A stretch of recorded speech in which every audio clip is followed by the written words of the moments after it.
শহীদ বঙ্গবন্ধু শেখ মুজিবুর রহমানের প্রতি স্যালিউট দেই। তার অবস্থান, তার অবদান এই বাংলাদেশের সঙ্গে তার সম্পর্ককে অবমূল্যায়নের এক বিন্দু জায়গা ইতিহাসে নাই, সর্বোত্তম এবং সর্বোচ্চে। কিন্তু মুক্তিযুদ্ধ নিয়ে, দেশ নিয়ে আরো তো নেতা আছেন, তারা সবাই বঙ্গবন্ধুর কনিষ্ঠ, তারা সবাই বঙ্গবন্ধুর পরের ধাপে পরের ধাপে পরের ধাপে। আমার 7 মাস পাকিস্তান জীবনকে আলোচনায় আনার জায়গা কম। 7 মাস আর কয়টা বা ঘটনা ঘটে। কিন্তু যদি বঙ্গবন্ধুর নাম নেন, বঙ্গবন্ধু বাংলাদেশে ছিলেন 5 বছর।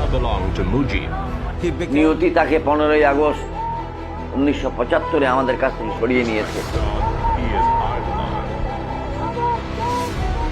তিনি শাহাদাত বরণ করেছেন। তার আগে পাকিস্তানে তো তিনি দীর্ঘ সংগ্রামে লিপ্ত ছিলেন। তিনি কলকাতা মহানগরীতে ছাত্র অবস্থায় পাকিস্তান নামক রাষ্ট্র সৃষ্টির জন্য সংগ্রাম করেছেন। অথবা পাকিস্তানে আসার পর আওয়ামী লীগের সঙ্গে যুক্ত হয়েছে। দীর্ঘ 23 বছরের সংগ্রামের পর মুক্তিযুদ্ধ এসেছে। তাহলে বঙ্গবন্ধুকে মেজার করতে হলে শুধু 4 বছর নয়, তার দীর্ঘ জীবনটাও আমাদেরকে প্রেক্ষাপটে নিতে হবে। আমার এই বক্তব্যটা যারা শুনবেন, তারা প্রেক্ষাপট যেন ভুল না বোঝেন।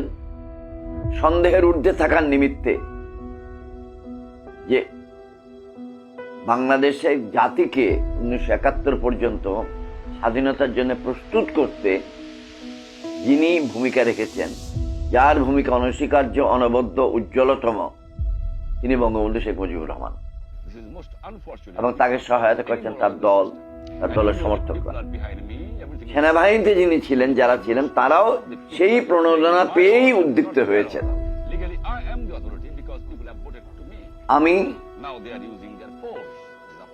শহীদ বঙ্গবন্ধু শেখ মুজিবুর রহমানের প্রতি স্যালিউট দেই। তার অবস্থান, তার অবদান এই বাংলাদেশের সঙ্গে তার সম্পর্ককে অবমূল্যায়নের এক বিন্দু জায়গা ইতিহাসে নাই, সর্বোত্তম এবং সর্বোচ্চে।